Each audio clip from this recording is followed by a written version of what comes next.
Hello, എല്ലാവർക്കും ശ്രീദേവി കമ്പിളി ബോക്സിലോട്ട് സ്വാഗതം. അപ്പോൾ ഞാനിതൊരു 5 മണിയായിട്ടുണ്ട് കേട്ടോ എണീറ്റപ്പം. ഇന്ന് 4:30 എണീറ്റില്ല, 5 മണിയായി. അപ്പം ഞാൻ കുടിക്കാനുള്ള വെള്ളം വെച്ചിട്ടുണ്ട്, കഞ്ഞിക്കുള്ള വെള്ളം, പിന്നെ കുറച്ച് നമ്മുടെ കറി വെക്കാനുള്ള ഇതാണ്.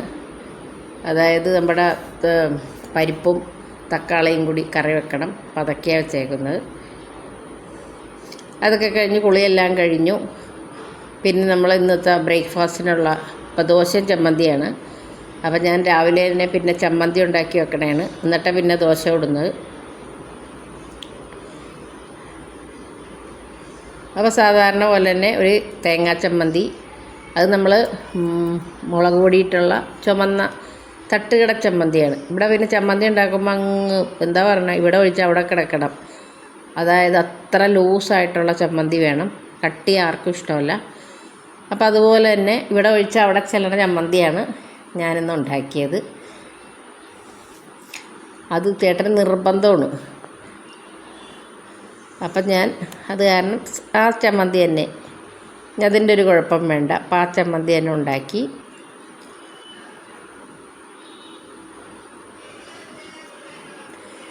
അപ്പോൾ ഈ ദോശ ഉണ്ടാക്കണം. ദോശ ഉണ്ടാക്കുമ്പം 4 പേരുണ്ടെങ്കിൽ 4 സൈസിലുള്ള ദോശയാണ്. ഒരാൾക്ക് തട്ട് ദോശ, ഒരാൾക്ക് നേരിതാക്കി പ്ലെയിൻ റോസ്റ്റ് പോലെ, അതാണ് എനിക്കിഷ്ടം. പിന്നെ ഒരാൾക്ക് കട്ടി എന്താ പറയുക, മൊരിയണം. അങ്ങനെ പല പല ഇതാണ്. അപ്പോൾ അങ്ങനെ ഇനി ദോശ ഉണ്ടാക്കണം. ചമ്മന്തി ഉണ്ടാക്കി കഴിഞ്ഞിട്ട് വേണം ദോശ ഉണ്ടാക്കാനായിട്ട്. എനിക്ക് ശരിക്കും പറഞ്ഞാൽ നെയ് റോസ്റ്റ് പോലെ എടുക്കണതാണ് എനിക്ക് ഏറ്റവും ഇഷ്ടം. ഒട്ടും കട്ടി പാടില്ല, എനിക്ക് അങ്ങനെ ഇഷ്ടം.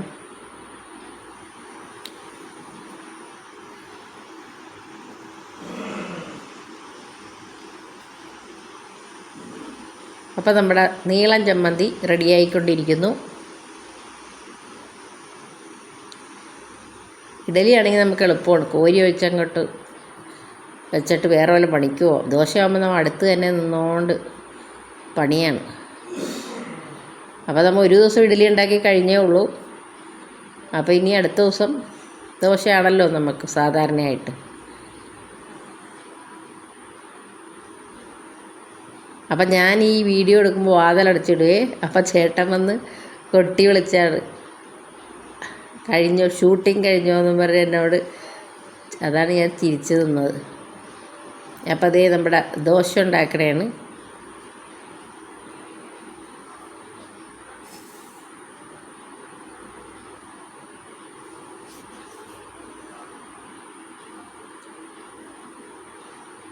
അപ്പോൾ ഓരോർക്കും ഇഷ്ടമുള്ള സൈസ് ദോശ അപ്പം അങ്ങനെ തന്നെ റെഡിയാക്കി കൊടുക്കണേണ്.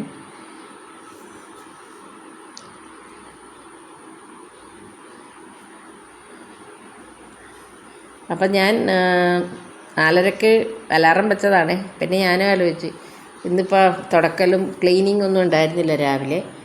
അപ്പോൾ പിന്നെ അത്ര രാവിലെ എണീക്കണ്ടല്ലോ എന്ന് ചോദിച്ച് 4:30 എണീച്ചിട്ട് അങ്ങനെ തന്നെ കിടന്നു. എന്നിട്ട് പിന്നെ 5 മണിക്കാണ് എണീറ്റ് പോകുന്നത്. അത് നമ്മൾ ആ സമയത്ത് എണീറ്റ് നമ്മൾ അറിയാണ്ട് കണ്ണു തുറന്നു പോകും. പിന്നെ നമുക്ക് കിടന്നു കഴിഞ്ഞാൽ ഉറക്കവും വരത്തില്ല. അങ്ങനെ അങ്ങ് ഇന്ന് 5 മണിയാണ് എണീറ്റപ്പം.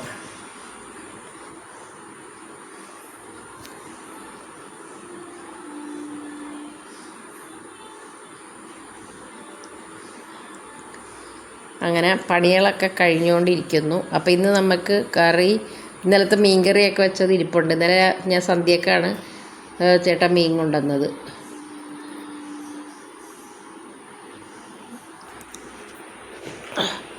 അപ്പോൾ ആ മീൻ കറി വെച്ചിട്ടുണ്ട്. പിന്നെ ഇന്ന് ഞണ്ട് കൊണ്ടുവന്നിട്ടുണ്ട്. അപ്പോൾ ഞണ്ട് കൊണ്ടുവന്ന് കഴിഞ്ഞാൽ ഞാൻ മാത്രമേ കഴിക്കുള്ളൂ, അതുകൊണ്ട് 1/2 കിലോ ഞണ്ടേ മേടിക്കത്തുള്ളേ. അപ്പം ഞാൻ പിന്നെ ദോശയുടെ ഇടയിൽ കൂടി തന്നെ ഇന്ന് മെഴുക്ക് പുരട്ടി വെണ്ടയ്ക്ക വെക്കുന്നത്. അപ്പം ഞാൻ വെളുപ്പിന് എണീച്ചപ്പോൾ തന്നെ വെണ്ടയ്ക്ക ഉപ്പ് വെള്ളത്തിലൊക്കെ ഇട്ട് വെക്കും. എന്നിട്ട് പിന്നെ നമ്മുടെ ഈ ജോലിയുടെ ഇടയിൽ കഴുകിയെടുത്തിട്ട് പിന്നെ അത് അരിഞ്ഞും വെക്കും. അപ്പോൾ അരിഞ്ഞ് സത്യം പറഞ്ഞാൽ ചിലപ്പോൾ അപ്പം തന്നെ ഞാൻ കറിയുമാക്കും. നമ്മൾ ഈ ദോശ ഇടുന്ന നേരത്ത് അത്രയും പണി കഴിയുമല്ലോ.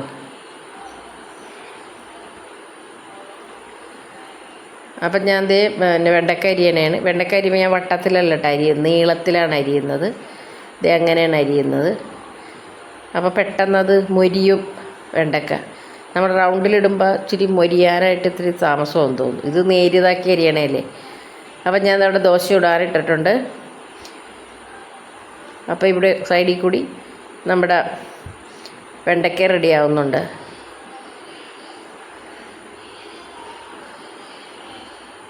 അപ്പോൾ മിക്കതും എടുത്തിട്ട് എല്ലാം മൂത്തതാണ്.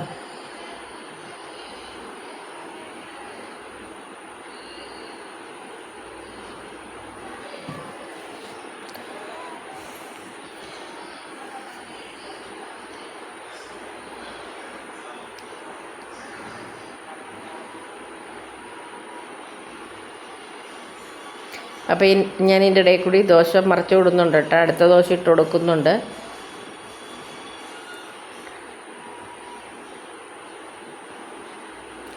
എനിക്ക് അടുക്കളയിൽ ഒരു ജോലി ചെയ്തുകൊണ്ടിരിക്കുമ്പോൾ അങ്ങനെ അത് തന്നെ നോക്കിക്കൊണ്ട് നിൽക്കാൻ ഇഷ്ടമല്ല.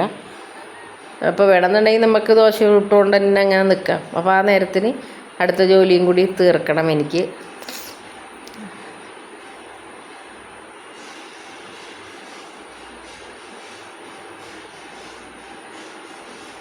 അപ്പം ഞാൻ ദേ ഒരു ചീനച്ചട്ടി വെച്ച് കൊടുത്തിട്ടുണ്ട്. ഇതേ വെണ്ടയ്ക്ക ഇട്ടിട്ടുണ്ട് അപ്പുറത്തെ അടുപ്പിൽ.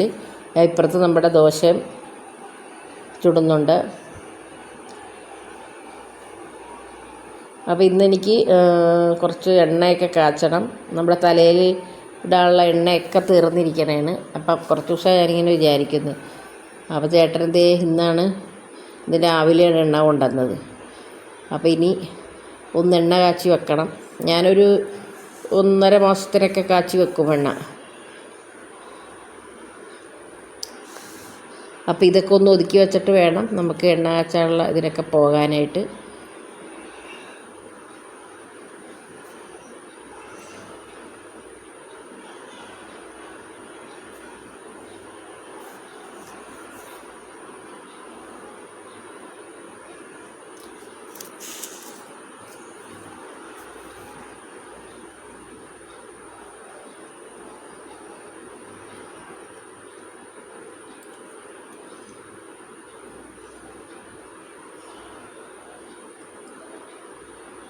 അങ്ങനെ ദോശ ചുടലൊക്കെ തീരാറായിട്ടോ. ഇനി ലാസ്റ്റ് ചുടുന്നത് നമ്മുടെ ആപ്പിളൂനാണ്. അപ്പോൾ അവന് നമ്മളെന്താ കഴിക്കണതെന്ന് വെച്ചാൽ അത് തന്നെ അവനും കൊടുക്കണം. അവന് നല്ല നെയ്യൊക്കെ ഇട്ട് കൊടുക്കണം. വെറുതെ ദോശയൊക്കെ കൊണ്ടുപോയി വെച്ച് കൊടുത്തു കഴിഞ്ഞാൽ അവൻ എന്താ പറയുക മുഖം തിരിച്ചു വെക്കും.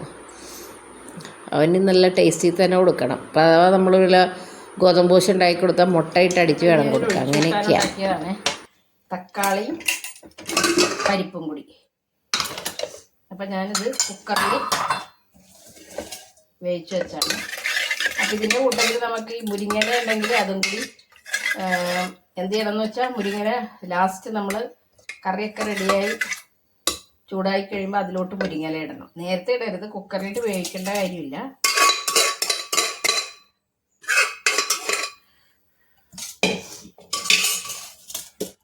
അപ്പം ഞാൻ ഇത് അരച്ചും വെച്ചിട്ടുണ്ടായിരുന്നു.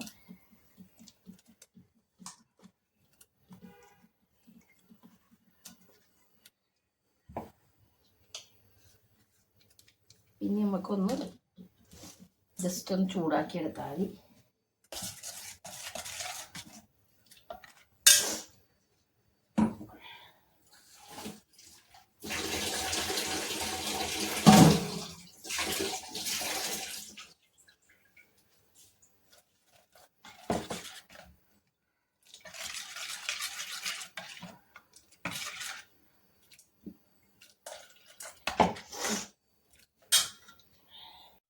അത് ഞാൻ ചൂടാക്കാൻ വെച്ചിട്ടുണ്ട് വെളിച്ചെറി.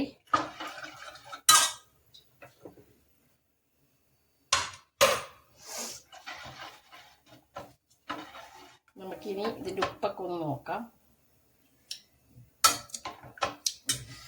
ഉപ്പൊട്ടുമില്ല.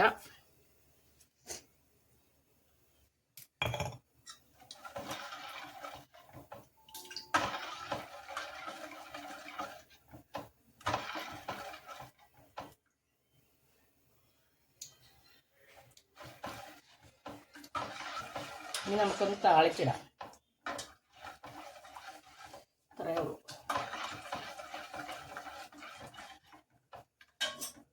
നമ്മുടെ ഒഴിച്ചുകറിയും റെഡി.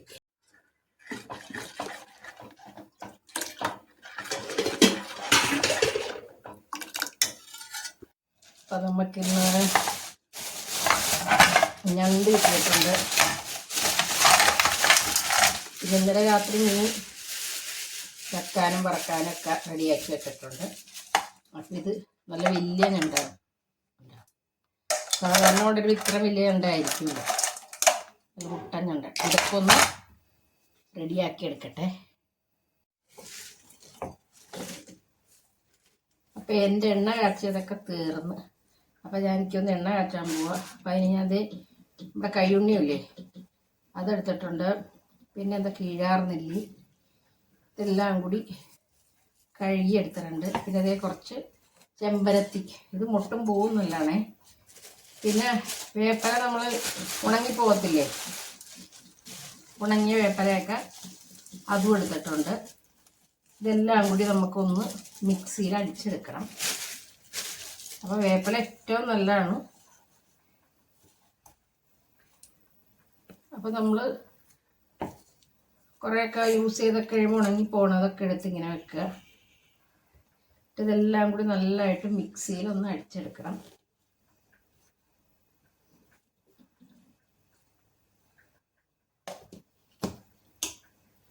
അപ്പോൾ നമുക്ക് എന്തോരം എണ്ണയാണ് വേണ്ടതെന്ന് വെച്ചാൽ അത് ഇതിലോട്ട് ഒഴിക്കുക. ഞാനൊരു 1/2 കിലോ കൂടുതൽ ഒഴിക്കുന്നുണ്ട്.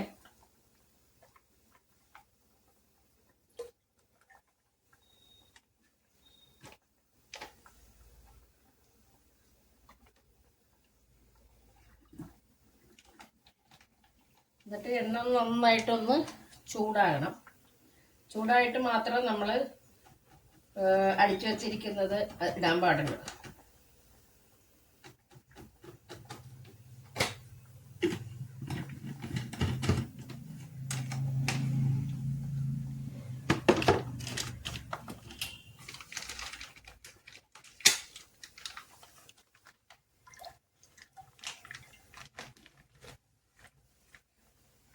അപ്പം ഞാനിങ്ങനെ ഒരു 1/2 കിലോ വെള്ളം ഇങ്ങനെ കാച്ചി വെക്കും.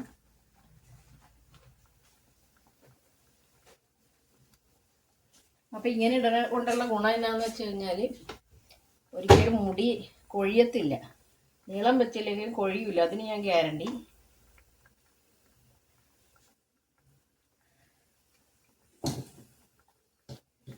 എന്നിട്ട് നമ്മൾ കുറച്ചൊന്ന് ഇട്ട് നോക്കണം ഇങ്ങനെ. അപ്പോൾ അതേ ചൂടായിട്ടില്ല. അപ്പോൾ കുറച്ചും കൂടി കഴിഞ്ഞിട്ട് വേണം നമുക്കിനി ഇട്ട് കൊടുക്കാൻ വേണ്ടിയിട്ട്. അപ്പോൾ എണ്ണയൊക്കെ ചൂടായിട്ടുണ്ട്. അപ്പോൾ ഇനി നമുക്ക് തീ കുറച്ച് വെച്ചിട്ട് വേണം കേട്ടോ ഇടാനായിട്ട്. അല്ലാതിങ്ങനെ ചാടിപ്പോരും ഇങ്ങോട്ട്.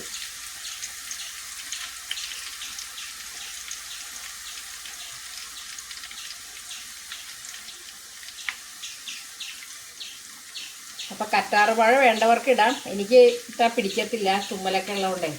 അപ്പം ഞാനത് കാരണം കറ്റാർവാഴ ഇടാറില്ല. പിന്നെ നമ്മൾ തുളസിയില ചേർക്കുന്നുണ്ട്. അതെന്തിനാന്ന് വെച്ചാൽ നമുക്കിത് എണ്ണ പാകമായി കഴിയുമ്പോൾ ഇത് നോക്കിയാൽ അറിയാൻ പറ്റും. പിന്നെ അതേ 3 കുരുമുളക് ഇട്ട് കൊടുക്കണം. എന്തെങ്കിലും ഈ വെള്ളമൊക്കെ ഉണ്ടാവുമല്ലോ അതൊക്കെ വലിച്ചെടുക്കാൻ വേണ്ടിയിട്ട് അത് ഇട്ട് കൊടുക്കണം. പിന്നെ നമ്മൾ ഇതെല്ലാം കഴിയുമ്പോൾ ഇതിലോട്ടൊരു സാധനം ചേർത്ത് കൊടുക്കും. എണ്ണ കാച്ചി ലാസ്റ്റ് ഒരു സാധനം ചേർത്ത് കൊടുക്കണം നമുക്ക്.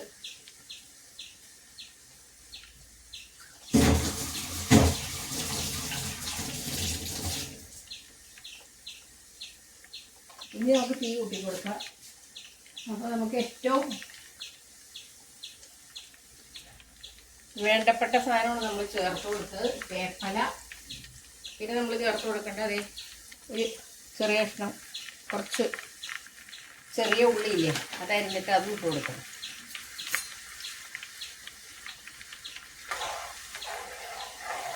അപ്പം തീ അധികം കൂട്ടി വെച്ചാൽ നമ്മുടെ എണ്ണ പെട്ടെന്ന് വറ്റിപ്പോവും. അപ്പം തീ കുറച്ച് ആദ്യം ഒന്ന് തിളച്ചിട്ട് പിന്നെ ഒന്ന് കുറച്ച് വെക്കണം. അപ്പം വേപ്പല ഇട്ടിട്ടുണ്ട്, കയ്യുണ്ണിയും ചെമ്പരത്തിയില പിന്നെ കീഴാർനെല്ലി. ഇത് എത്ര ഇട്ടാണ് ഞാൻ എപ്പോഴും കാച്ചുന്നത്. ചെമ്പരത്തി മുട്ട നല്ലതാണേ.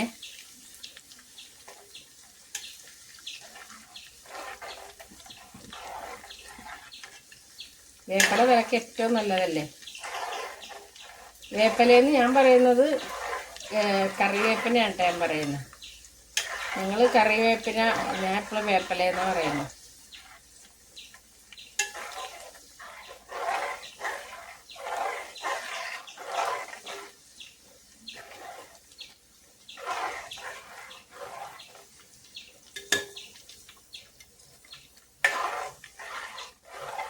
അപ്പം ഇതിൻ്റെ നമ്മുടെ പാകം എങ്ങനെയാണ് അറിയണതെന്ന് വെച്ച് കഴിഞ്ഞാൽ, ഇതിൻ്റെ പത അങ്ങ് കെട്ടടങ്ങും.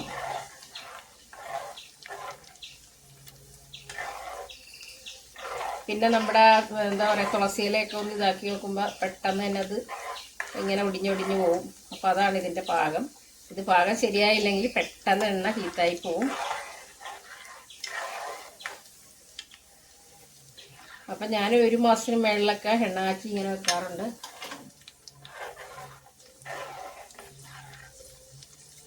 ഇവിടെ ഞാനും മോളും മാത്രമേ ഉപയോഗിക്കുള്ളൂ കേട്ടോ. ചേട്ടനൊന്നും ഈ എണ്ണയൊന്നും ഇടില്ല. ചേട്ടൻ പറയും എണ്ണ തണുപ്പാന്ന് പറയും, കൈയുണ്ണിയൊക്കെ ഇടുന്നുണ്ടേ. പക്ഷെ കൈയുണ്ണി ഇട്ട് എനിക്ക് വലിയ കുഴപ്പമില്ല. കറ്റാർവാഴ എനിക്ക് തൊടാനേ പറ്റൂല, ഉലുവേ.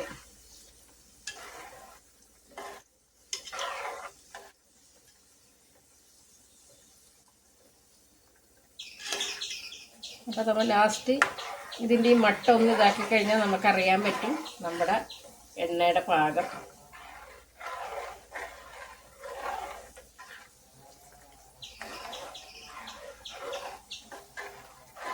അപ്പം ഞാൻ ലാസ്റ്റ് ഒരു ഇൻഗ്രീഡിയൻറ്റും കൂടി ഇടുന്നുണ്ട്. അത് ഞാൻ പറഞ്ഞു തരാം എന്താ ഇടണ്ടേന്ന്.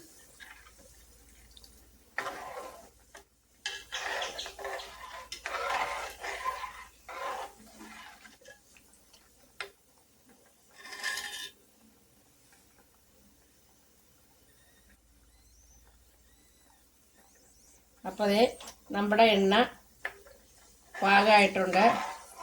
എന്താണെന്ന് വെച്ച് കഴിഞ്ഞാൽ ഇത് കണ്ട, ഇതെല്ലാം ഇങ്ങനെ ഒടിഞ്ഞൊടിഞ്ഞോണ് പോണുണ്ടോ. അപ്പോൾ അതാണ് നമ്മൾ ഈ മിക്സിയിൽ അടിച്ചിടുമ്പോൾ പെട്ടെന്ന് എണ്ണ കാച്ചാൻ പറ്റും. ഇതൊക്കെ പെട്ടെന്ന് ഒടിഞ്ഞൊടിഞ്ഞു പോകും. അപ്പം ഞാൻ തീ ഓഫ് ചെയ്ത്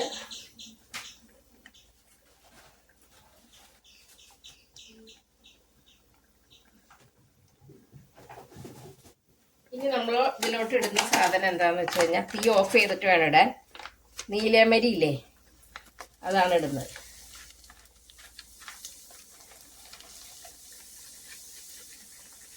അപ്പം നീലമരി ഇടുമ്പോൾ നമ്മുടെ എണ്ണ ചുവപ്പ് നിറമാവും.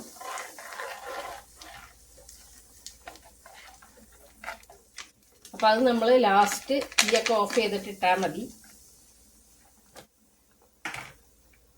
എന്നിട്ട് നമ്മൾ എന്താ ചെയ്യേണ്ടതെന്ന് വെച്ചാൽ, ഈ മട്ട് പെട്ടെന്ന് തന്നെ വേറൊരു പാത്രത്തിലോട്ട് മാറ്റിക്കോണം. അല്ലെങ്കിൽ ഇതിൽ കിടന്നുകൊണ്ട് എണ്ണ കുടിക്കും.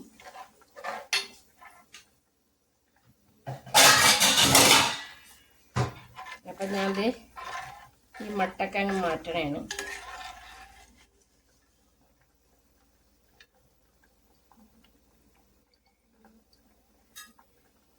എന്നിട്ട് നമുക്ക് ലാസ്റ്റ് ഇത് പിഴിഞ്ഞെടുക്കണം. അല്ലെങ്കിൽ ഇതിൽ കിടന്നാൽ ഇപ്പം തന്നെ നല്ലതായിട്ട് വെള്ളം കയറി അങ്ങ് പിടിക്കും. വെള്ളം എണ്ണ കയറി അങ്ങ് പിടിക്കും. അപ്പം ഇത് പെട്ടെന്ന് തന്നെ അങ്ങോട്ട് മാറ്റിക്കോണം.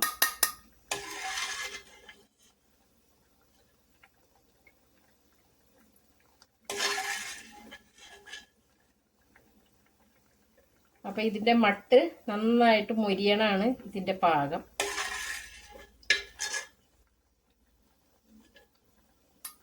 അപ്പം ഇതുപോലെ ഒരു ഹോളുള്ള ഒരു കയ്യിലെടുക്കണം. എന്നിട്ട് നമുക്ക് ഇതുപോലെ ഇങ്ങനെ ഇതിൻ്റെ എല്ലാം ഇങ്ങനെ എടുക്കണം.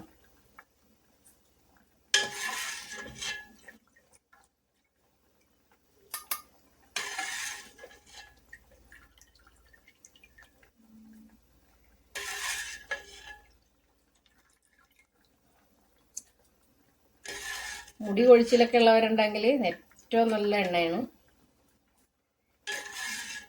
നല്ല ഉള്ളുണ്ടാവും ഇത് പുരട്ടിക്കഴിഞ്ഞാൽ.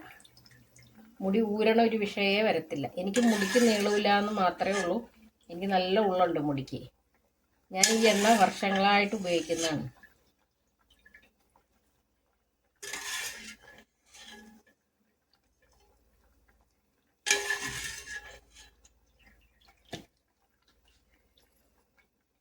അപ്പം നമ്മൾ അധികം നേരം ഇട്ട് എണ്ണ ഇട്ട് മൂപ്പിച്ച് കഴിഞ്ഞാൽ അതും നമുക്ക് തലക്ക് കേടാണ്.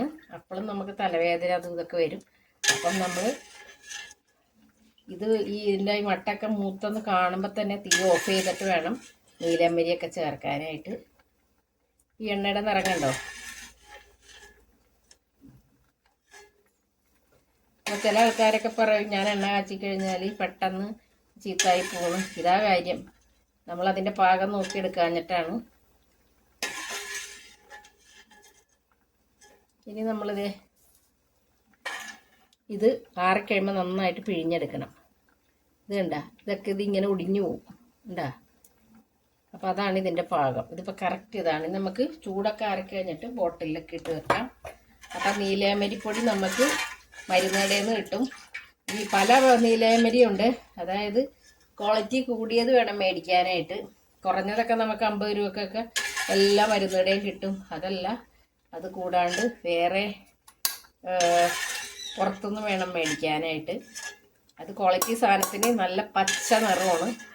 നമ്മൾ ഇവിടെ നിന്ന് സാധാരണയൊക്കെ മേടിച്ചു കഴിഞ്ഞാൽ നീലയമരിക്ക് ഒരു നിറം കിട്ടത്തില്ല. ഇത് നല്ല എന്താ പറയണം, നല്ല പച്ച നിറമായിരിക്കും. പിന്നെ ഞാൻ അപ്പുറത്തെ അടുപ്പിൽ വേറൊരു കാര്യം കൂടി ചെയ്യുന്നുണ്ട്. മുടിക്ക് തന്നെ നമ്മുടെ റോസ്മേരി തിളപ്പിക്കണേണ്. അപ്പം ഞാനപ്പോൾ ഫുൾ ഇന്ന് നമ്മുടെ ഹെയർ കെയർ ടിപ്സാണ്. അപ്പോൾ ഇത് ആറിക്കഴിഞ്ഞിട്ട് ഒരു കുപ്പിയിൽ ഒഴിച്ചു വെക്കും. എന്നിട്ട് നമ്മൾ കുളിയൊക്കെ കഴിഞ്ഞ് തലയൊക്കെ ഉണങ്ങിയതിന് ശേഷം ഇതൊന്ന് സ്പ്രേ ചെയ്ത് കൊടുക്കണം. നല്ല ഇതാണ് പുരട്ടിക്കഴിഞ്ഞാൽ. ചെറിയ ഈ പോയ മുടിയൊക്കെ നന്നായിട്ട് വരും. പിന്നെ ഇതിൻ്റെ അകത്ത് ചിലവർ ഉലുവ ചേർക്കും. അതായത് തലക്ക് ഈ തുമ്മൽ ജലദോഷമൊക്കെ വന്നവരാണെങ്കിൽ ഒരു കാരണവശാലും നമ്മുടെ ഉലുവ ചേർക്കരുത്. വെറുതെ റോസ്മേരി മാത്രം ചേർത്താൽ മതി. നമ്മുടെ എണ്ണയുടെ നിറം ഈ നിറമാണ്. നമുക്കിന്നൊരു ഞണ്ട് റോസ്റ്റ് ഉണ്ടാക്കാനേ. ഞാൻ അതിൻ്റെ കുറച്ച് വെളിച്ചെണ്ണ ഒഴിച്ചു കൊടുത്തിട്ടുണ്ട്. പിന്നെ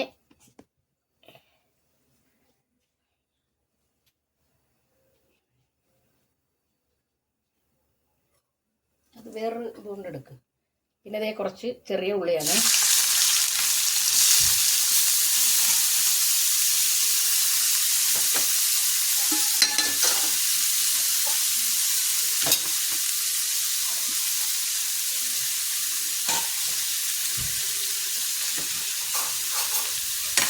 അത് ചെറിയ ഉള്ളി ഇട്ട് കൊടുത്തിട്ടുണ്ട്.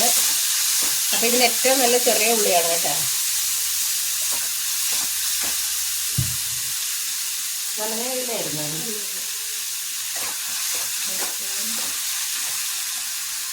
കയ്യിൽ ചൂടായിരുന്നു.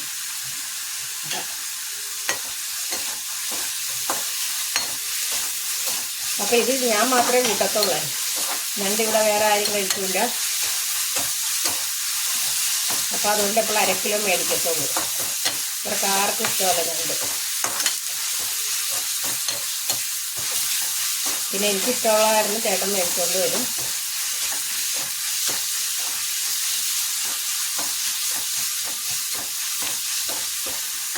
ഇനി നമുക്ക് കുറച്ച് വേപ്പല ഇട്ട് കൊടുക്കാം.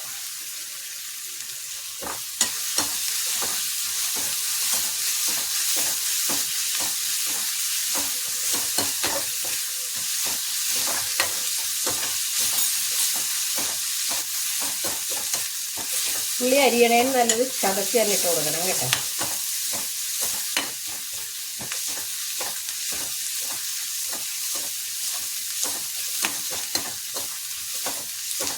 നന്നായിട്ടൊന്ന് നല്ല മൂക്കെ ഇത് നമ്മൾ വഴറ്റിയെടുക്കണം.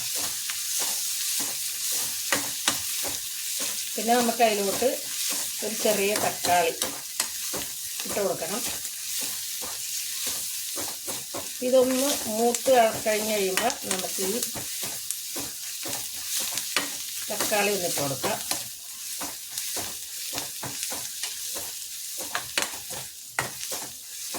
ഈ തക്കാളി കൂടി ഇട്ട് കൊടുക്കാം. ഇത് തക്കാളി അതിൽക്കിടെ നന്നായിട്ടൊന്ന്, അപ്പോൾ നമ്മുടെ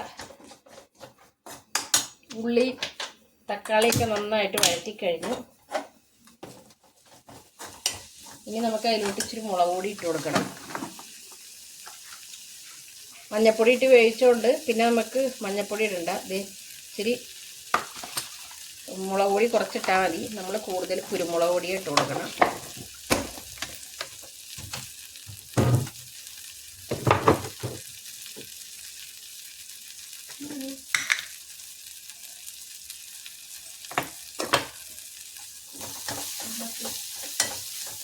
എന്നിട്ട് അതിൻ്റെ പച്ചമണം മാറിയിട്ട് നമ്മുടെ വേവിച്ച് വെച്ച ഞണ്ടിയിലോട്ട് ഇട്ട് കൊടുക്കണം.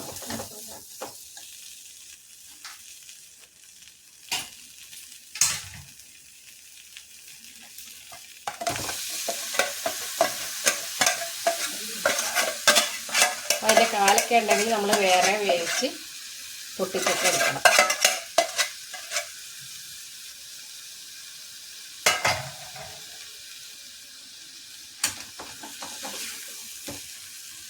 അതേ നമ്മുടെ ഞണ്ട് റെഡി.